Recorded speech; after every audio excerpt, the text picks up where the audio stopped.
Manikandan Vijay fan, Vijay ரசிகர் அப்படிதானே? Okay, அவருக்கு பிடிச்ச ரசிகர். பொழுதுபோக்குறக்கா படம் பார்க்கலாம். ஆனா அவருடைய உருவத்தையே வந்து பணி நான் வாங்கி போட்டுருக்கேன். இந்த பணியை ஃப்ரீயா வந்துச்சா அது பைசாவா? எவ்வளவு? 100 ரூபாயா? 100 ரூபாய் கொடுக்குவாங்களா? ஃப்ரீயா கொடுக்க மாட்டாங்களா? சரி சரி சரி, ரைட், ஓகே.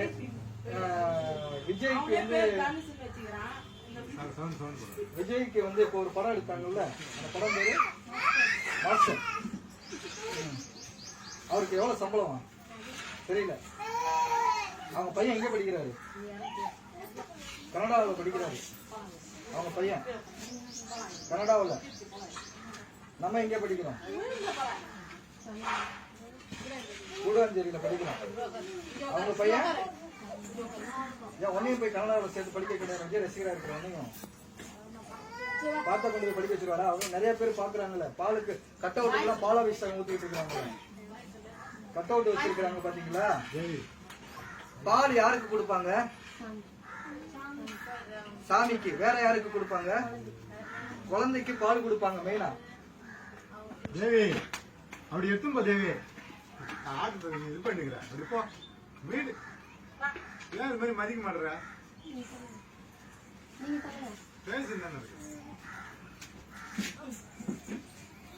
பால் முக்கியமா யாருக்கு கொடுக்கணும்? இன்னைக்கு பல குழந்தைகளுக்கு பால் இல்லாம இருக்கிறது தெரியுங்களா? பல பேருக்கு பால் இல்லாம இருக்கிறது தெரியுமா? அந்த பாலை வந்து நடிகருடைய கட்ட வீட்டுக்கு, நடிகர்கள் ஸ்டார் நடிகர்கள் சொல்றாங்கல்ல, எவ்வளவு சம்பளம் வாங்குறாங்க? பல கோடிகள் வாங்குறாங்க. 80 கோடி நான் கேள்விப்பட்டேன். 80 கோடி. ஆனா இன்னைக்கு நம்ம வீட்டுல அப்பா அம்மா எவ்வளவு சம்பாதிக்கிறாங்க? அந்த வருமானம் இன்னைக்கு நம்மளுக்கு குடும்ப தேவைக்கு பத்துதா? இந்த கொரோனா காலத்துல கிட்டத்தட்ட மார்ச் 24ஆம் தேதியில இருந்து இந்த மாசம் வரை இன்னும் நம்ம முடக்கப்பட்டிருக்கிறோம். இன்னைக்கு கூட நம்முடைய வாழ்க்கை சரிவர நிறைவேறிடுச்சுங்களா? எல்லாருக்கும் தேவையான உணவு, உங்களுடைய குடும்ப தேவைகள் எல்லாருக்குமே இருக்குதுங்களா? இது ஃபுல்லா வந்து இருக்கப்பட்டவங்க உங்களை கொண்டு வந்து கொடுத்து உங்க பசிய போக்குனாங்களா? உங்க தேவைகளை சந்திச்சாங்களா? சொல்லுங்க. ஒரு படத்தை போய் பாக்குறதுக்கு போய் பாக்குறோம்ல, அந்த இதை 5000 3000 பிளாக் டிக்கெட் வாங்குறாங்க, 2000 3000 வாங்குறாங்க. அவன் பண்ற அப்படியே தாங்க முடியல. எல்லாம் ஓரளவு ஹை கிளாஸ் இருக்கிற ஃபேமிலியோட பசங்க பண்றது இல்ல. சாதாரண, கொஞ்சம் அமைதியா இருங்கப்பா, சாதாரண கஷ்டப்படுற பசங்க இருக்கிறாங்க பாத்தீங்களா ஃபேமிலி, அந்த பசங்க தான் இந்த மாதிரி அவலத்துக்கு உள்ளாகிறது. இந்த பணியன் கூட இவன் பைசா போட்டு வாங்கி இது பண்றான். இவன் ரசிகரா இருக்கிற விஜய் பையன் வந்து கனடாவில் படிக்கிறாப்புல. ஆனா இவன் எங்க படிச்சுக்கிட்டு இருக்கிறான்? இது மாதிரி பல பிள்ளைகளுக்கு இன்னும் கல்வி கிடைக்கல. அந்த கல்வியை கொடுப்பாங்களா? யோசிக்கணும்ல. அப்பா என்ன வேலை செய்யறாரு? கொத்தனார் வேலை. கொத்தனார் வேலை கஷ்டமா ஈஸியா? எவ்வளவு சம்பளம் அன்னைக்கு கொத்தனாருக்கு? 900 ரூபாய். ஆனா ஒரு டிக்கெட் போய் எடுக்கிறதுக்கு, நீ எந்த ஸ்கூல்ல படிக்கிற? ஸ்கூல் பேரு அரசு பள்ளியா? அரசு பள்ளி. கனடாவில் போய் நீ படிக்க முடியுமா? அவர் பிள்ளை இங்க படிக்கிறாரு. உங்களை மாதிரி பல பிள்ளைகளை போய் படிக்க பாப்பலையா? உனக்கு ஒரு திறமை இருக்கும்ல. அவர் பிள்ளைய போய் கனடாவில் படிக்க வச்சு அவனுடைய திறமையை வெளிக்கொண்டு வராப்புல.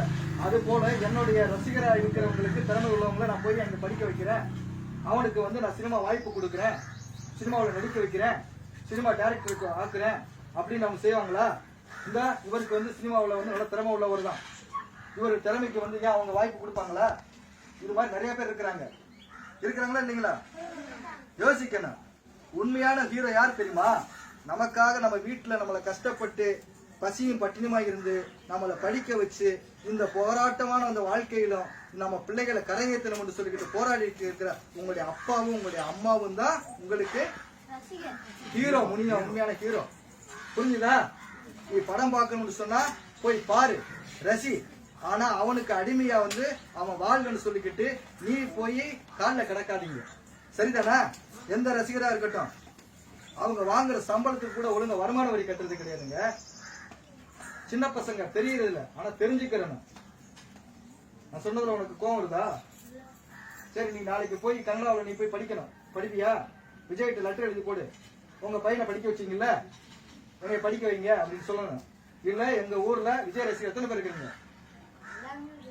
எல்லாரும் ஒரு 500 பேரு. 500 பேர் வந்து நல்ல வசதியான பசங்களா கஷ்டப்படுற பசங்களா? 500 பேருக்கு நீங்க இந்த ஊரை தத்தெடுத்துக்கங்க அப்படின்னு சொல்றீங்க. உங்க ரசிகர் மன்றம் சார், இதுக்கு முன்னாடி விஜய் இந்த மாதிரி ஏதாவது பண்ணிருக்காங்களா சார்? இங்க வந்து இந்த ஊர்ல ரசிகர் மன்றத்துக்கு பண்ணிருக்காங்களா? எப்ப ஏதாவது பண்ணிருக்காங்களா? ஃப்ரீயா டிக்கெட்டாவது கொடுத்துருக்காங்களா? பசங்களா பண்ணுவாங்க, வீடு வீடா போய் உங்க பைசா கொடுத்து பண்ணுவாங்க. அவரு பண்ண நாளைக்கு இவங்க காசு கொடுத்து ஷேர் பண்ணி பண்ணுவாங்க. உங்களை வந்து அவங்க ஏமாத்தி அவங்க வாழ்க்கை நல்லா இருக்குது, புரியுதுங்களா? அவன் சாப்பிட்ற சாப்பாட்டு ஒரு நாளைக்கு எவ்வளவு செலவுன்னு தெரியுங்களா? அவங்க பண்றத ட்ரீட் இருக்கு ஒரு ஃபங்க்ஷனுக்கு, அதெல்லாம் வந்து ஒரு கிராமத்துக்கே சோறு போட வைக்கிறாங்க. அவன் சாப்பிட்ற சாப்பாடு, ஒரு டீயுடைய செலவு இருக்கு பாத்தீங்களா? ஒரு டீயுடைய செலவு, ஒரு ஸ்நாக்ஸ் உடைய செலவு இங்க உள்ளவங்க எல்லாருமே நம்ம சாப்பிடலாம். அவன் போற காருடைய ரேட் எவ்வளவு தெரியுங்களா? இன்னைக்கு நம்ம நாட்டுல எவ்வளவு பேருக்கு சோறு இல்லாம இருக்குது. ஆனா 100 பேருடைய சாப்பாடை ஒருத்தன் வச்சுக்கிட்டு பஞ்சம் பண்ணிட்டு இருந்தா அது சரியா தவறா? இப்ப என்கிட்ட 10 பேருக்குள்ள சாப்பாடு இருக்குன்னு சொன்னா அதை நான் என்ன பண்ணணும்? இப்ப என் கையில ஒரு 20 இட்லி இருக்குது. அவர் டைலாக்கே ஒரு படத்துல சொன்னார் நினைக்கிறேன். 20 இட்லி இருக்குது. 20 இட்லி நான் எத்தனை இட்லி சாப்பிட முடியும்? ஒரு 4 இட்லி 5 இட்லி சாப்பிட முடியுமா? மீதி 15 இட்லி நான் என்ன பண்ணணும்? இல்லைன்னா அந்த இட்லி என்ன ஆகும்? அப்ப அதே மாதிரி தன்னுடைய தேவைக்கு அதிகமா வரும்போது நம்ம என்ன பண்ணணும்? தேவைக்கு அதிகமா வரும்போது மற்றவங்க இல்லாதவங்களுக்கு, அதுதான் உண்மையான இது. உனக்கு வந்து நீ நிறைய சம்பாதிக்கிறது உனக்கு ஆளுங்க சரி, ஒரு தலைமுறைக்கு கிடையாது. இப்ப உங்களுக்கு கொண்டு வந்திருக்க பாத்தீங்களா? இது ஃபுல்லா என் போன்ற நண்பர்கள் இருக்கிறாங்க பாத்தீங்களா? ஒவ்வொருத்தருடைய கஷ்டப்படுற ஒவ்வொருத்தரும் என்னால முடிஞ்சத இந்தா நான் 100 ரூபா தரேன், நான் 50 ரூபா தரேன், நான் 500 ரூபா தரேன் அப்படின்னு சொல்லி சேர்த்து இந்த மாதிரி ஒரு கிராமப்புறத்துல ஒரு நிலையில இருக்கிற பசங்களுக்கு போய் கொடுக்கும். அவங்களுக்கு வந்து ஒரு கல்வி அறிவு வரட்டும் அப்படிங்கிறதுக்கான ஒரு எண்ணத்துல செஞ்சாங்க. ஆனா இவங்க நினைச்சா எவ்வளவோ செய்யலாம். அப்படி பண்ணுவாங்களா? புரியுதா இல்லையா? அதனால உங்களுடைய பொழுதுபோக்குறதுக்காக மட்டும்தான் சினிமாவை இருக்கணுமே தவிர அவன் பின்னாடி போய் உங்களை அழிச்சுக்கிற கூடியதா இருக்கக்கூடாது. உங்க அம்மா பேரை போடு, அப்துல் கலாம் பேரை போடு. அவர் வந்து பார்த்தா கூட 4 பேருக்கு ஒரு பாசிட்டிவ் இருக்கும். நாட்டுக்கு நல்லது செஞ்சிருக்காங்கல்ல, அவங்களுடைய இதை பேரை போட்டு இது பண்ணு. இப்ப எதுக்கு இந்த அன்னை தெரசா உலகத்திலேயே வந்து உலகத்திலேயே பல நாடுகளுக்கு அன்னை தெரசாவுக்கு வந்து சிட்டிசன்ஷிப் கொடுத்திருக்கிறாங்க. காரணம் அவங்களுடைய அன்பு, கருணை, இரக்கம் தான். அவங்களை நீங்க வந்து முன்மாதிரியா எடுத்துக்கங்க. அப்துல் கலாமை எடுத்துக்கங்க, மக்களுக்காக உண்மையா செயல்பட்டு பாத்தீங்களா? அவங்கள எடுத்துக்கங்க. சரிதானா? புரியுதுங்களா? என்னப்பா தம்பி விஜய் ரசிகர், இந்த ஊருக்கு இருக்கிற 500 விஜய் ரசிகர்களுக்கு என்ன கொண்டு வர போறேன்? உங்க ரசிகர் தலைவர் சொல்லி கொண்டு வந்துருவியா? கேட்டு பாரு, கொடுத்துருவாங்களா? அப்ப உனக்கே தெரியுது, உனக்கு எதுல சொல்ல வரேன். புரியுதா?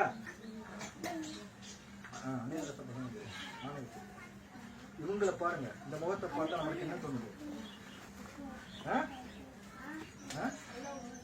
நல்லவங்க மாதிரி உனக்கே தெரியுது. இப்ப இந்த 2 முகத்துல எந்த முகத்துக்கு நீங்கள் இது பண்ணுங்க. ஏப்பா இது விஜய், இது சரி. உங்களுக்கு விஜய் பிடிக்குமா, அன்னை தெரசா பிடிக்குமா? விஜய் பிடிக்குமா, அன்னை தெரசா பிடிக்குமா? விஜய் பிடிக்குமா, அன்னை தெரசா பிடிக்குமா? விஜய் பிடிக்குமா, அன்னை தெரசா? அன்னை தெரசா சரி. நம்ம ட்ரஸ்டுடைய பேர் என்ன? அன்னை தெரசா. இங்க உங்களுக்கு படிக்க கொடுக்குதா, விஜய் படிக்க கொடுக்குதா? இப்ப சொல்லுங்க, படிப்பு கொடுக்கறது விஜயா, அன்னை தெரசாவா? அப்ப யாரு உங்களுக்கு வேணும்?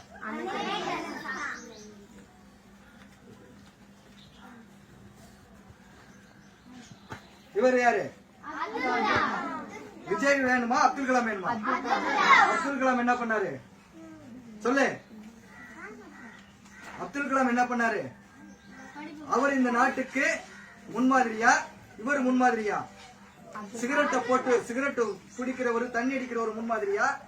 குழந்தைகளை, மாணவர்களை இந்த நாட்டுக்கு லட்சியவாதிகளா மாத்தின ஒரு முன்மாதிரியா? யாரு? அப்ப நம்மளுக்கு யாரு ஹீரோ? இவங்க. நம்மளுக்கு யாரு ஹீரோ? நம்மளுக்கு யாரு ஹீரோ? அன்னை. இவர் யாரு? காமராஜர் என்னவா இருந்தாரு? முன்னாள் முதல்வரா இருந்தவர், படிக்காதவர், படிக்காத மேதை, 5ஆம் வகுப்பு தான் படிச்சவரு. இந்த தமிழகத்தை காமராஜர் ஆட்சி செய்த போதுதான் இந்த தமிழகத்துக்கு பல வளர்ச்சி திட்டங்கள், கல்வி, இன்னைக்கு நம்மளுக்கு இருக்கிற அந்த கல்வி, இலவச கல்வி, சத்துணவு எல்லாம் ஆரம்ப காரணமா இருந்தவரே காமராஜர். இப்ப சொல்லு, யார் உங்களுக்கு ஹீரோ? இப்ப யாரு ஹீரோ? கல்வி கொடுத்த இவர் யாரு? இவர் என்ன பண்ணாரு? இன்னைக்கு நம்ம சுதந்திரமா இருக்கிறதுக்கு காந்தி. அப்ப இப்ப யாரு ஹீரோ? இந்த தேசத்துக்கு பாடுபட்ட ஒவ்வொருத்தருமே ஹீரோ தான் நம்மளுக்கு. நம்மளை அழிக்கிறவங்க ஹீரோ கிடையாது, நம்ம வருமானத்தை பிடுங்குறவங்க ஹீரோ கிடையாது. புரியுதுங்களா? நம்மளை முட்டாள் ஆக்குறவங்க ஹீரோ கிடையாது. நம்மளை முட்டாள் ஆக்குறவங்க ஹீரோவா, அறிவாளி ஆக்குறவங்க ஹீரோவா? இவர் யாரு? இவர் யாரு? சட்டமேதை அம்பேத்கர்.